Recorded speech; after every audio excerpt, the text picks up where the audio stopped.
people wake up in the morning, they begin to think about their problems. Those problems are circuits of memories in the brain.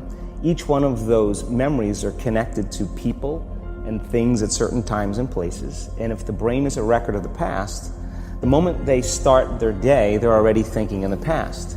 Each one of those memories has an emotion. Emotions are the end product of past experiences. So the moment they recall those memories of their problems, they all of a sudden feel unhappy, they feel sad, they feel pain. Now, how you think and how you feel creates your state of being. So the person's entire state of being when they start their day is in the past. So what does that mean? The familiar past will sooner or later be predictable future.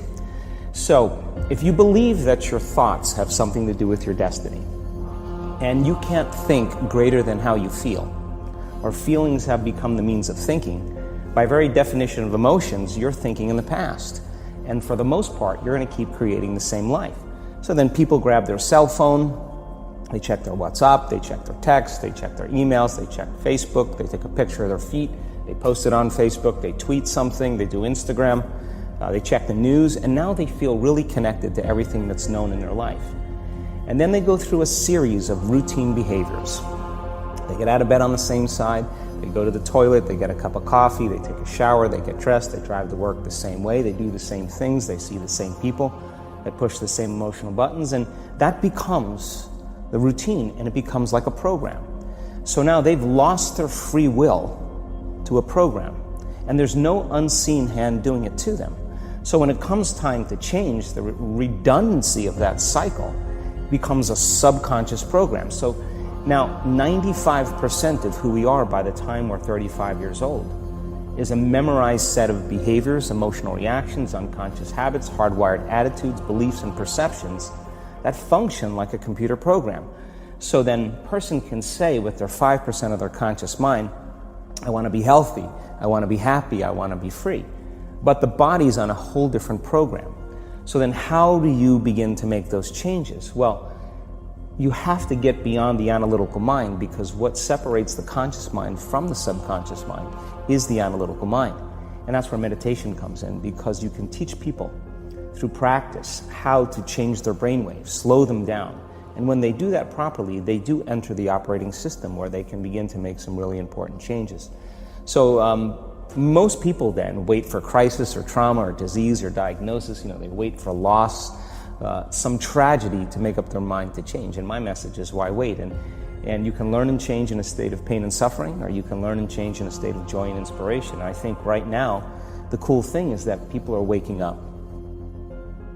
Most people spend 70% of their life living in survival and living in stress. So they're always anticipating the worst case scenario based on a past experience. And they're literally, out of the infinite potentials in the quantum field, they're selecting the worst possible outcome, and they're beginning to emotionally embrace it with fear. And they're conditioning their body into a state of fear. Do that enough times, the body has a panic attack without you. You can't even predict it because it's programmed subconsciously. So people become addicted to the rush of those emotions, and they use the problems and conditions in their life to reaffirm their limitation, so at least they can feel something. So now when it comes time to change, you say to the person, why are you this way? Well, every time they recall the event, they're producing the same chemistry in their brain and body as if the event is occurring, firing and wiring the same circuits and sending the same emotional signature to the body. Well, what's the relevance behind that? Well, your body is your unconscious mind. In a sense, if you're sitting down and you start thinking about some future worst-case scenario that you're conjuring up in your mind, and you begin to feel the emotion of that event, your body doesn't know the difference between the event that's taking place in your world, outer world, and what you're creating by emotion or thought alone. So most people then, they're constantly reaffirming their emotional states. So when it comes time to give up that emotion, they can say, I really want to do it. But really the body is stronger than the mind because it's been conditioned that way. So the servant now has become the master. And the person all of a sudden, once they step into that unknown, they'd rather feel guilt and suffering because at least they can predict it. Being the unknown is a scary place for most people because the unknown is uncertain. People say to me, well, I can't predict my future. I'm in the unknown, and I always say the best way to predict your future is to create it. Not from the known, but from the unknown. What thoughts do you want to fire and wire in your brain? What behaviors do you want to demonstrate in one day? The act of rehearsing them mentally, closing your eyes, and rehearsing the action. Rehearsing the reaction of what you want? Or the action of what you want. By closing your eyes and mentally rehearsing some action. If you're truly present, the brain does not know the difference between what you're imaging and what you're experiencing in 3D world. So then you begin to install the neurological hardware in your brain to look like the event has already occurred. Now, your brain is no longer a record of the past. Now it's a map to the future. And if you keep doing it, priming it that way, the hardware becomes a software program. And who knows, you just may start acting like a happy person. And then I think the hardest part is to teach our body emotionally what the future will feel like ahead of the actual experience. So what does that mean? You can't wait for your success to feel empowered. You can't wait for your wealth to feel abundant.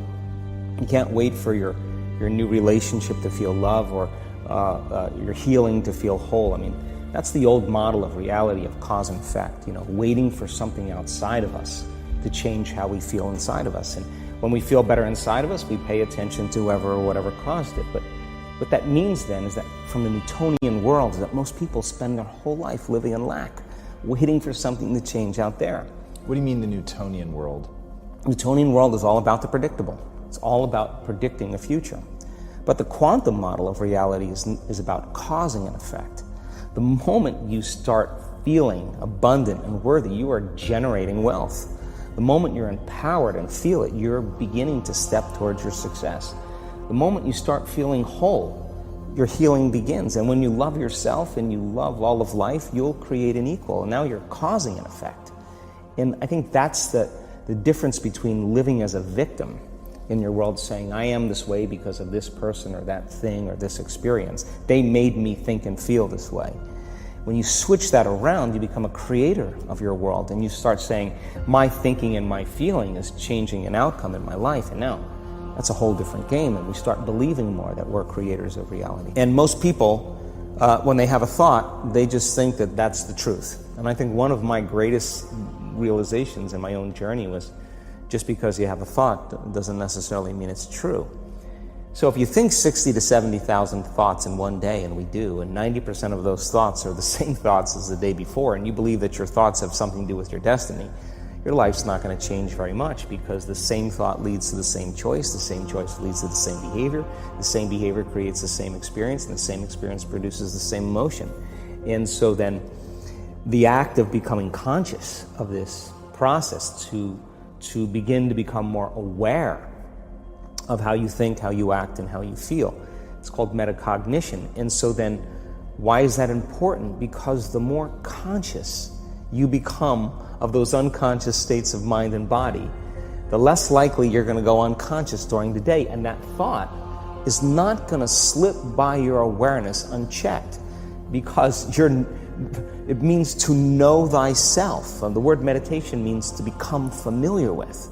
So as you become familiar with the thoughts, the behaviors, and the emotions of the old self, you're retiring that old self. As you fire and wire new thoughts and condition the body into a new emotional state, if you do that enough times, it'll begin to become familiar to you. So it's so important, just like a garden.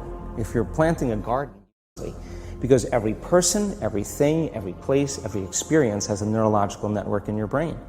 Every experience that you have with every person produces an emotion. So some people will use their boss to reaffirm their addiction to judgment. They'll use their enemy to reaffirm their addiction to hatred. They'll use their friends to reaffirm their addiction to suffering. So now they need the outer world to feel something. So to change then is to be greater than your environment, to be greater than the conditions in your world. And the environment is that seductive. So then why is meditation the tool? Well, let's sit down, let's close our eyes. Let's disconnect from your outer environment. So if you're seeing less things, there's less stimulation going to your brain. If you're playing soft music or you have earplugs in, less sensory information coming to your brain, so you're disconnecting from your environment. If you can sit your body down and tell it to stay like an animal. Stay right here. I'm going to feed you when we're done. You can get up and check your emails. You can do all your texts. But right now, you're going to sit there and obey me. So then, when you do that properly, and you're not eating anything or smelling anything or tasting anything, you're not up experiencing and feeling anything, you would have to agree with me that you're being defined by a thought, right? So when the body wants to go back to its emotional past, and you become aware that your attention is on that emotion, and where you place your attention is where you place your energy, you're siphoning your energy out of the present moment into the past, and you become aware of that, and you settle your body back down in the present moment, because it's saying, well, it's 8 o'clock, you normally get upset because you're in traffic around this time, and here you are sitting, and we're used to feeling anger, and you're off schedule. Oh, it's 11 o'clock, and you usually check your emails and judge everybody. Well, the body's looking for that predictable chemical state. Every time you become aware that you're doing that, and your body is craving those emotions, and you settle it back down into the present moment, you're telling the body it's no longer the mind, that you're the mind, and now your will is getting greater than the program. And if you keep doing this over and over again, over and over again, over and over again, just like training a stallion or a dog, it's just going to say, I'm going to sit. And the moment that happens, and the body's no longer the mind, when it finally surrenders, there's a liberation of energy. We go from particle to wave, from matter to energy, and we free ourselves from the chains of those emotions that keep us in the familiar past. And we've seen this thousands of times. In fact, we can actually predict it now on a brain scan.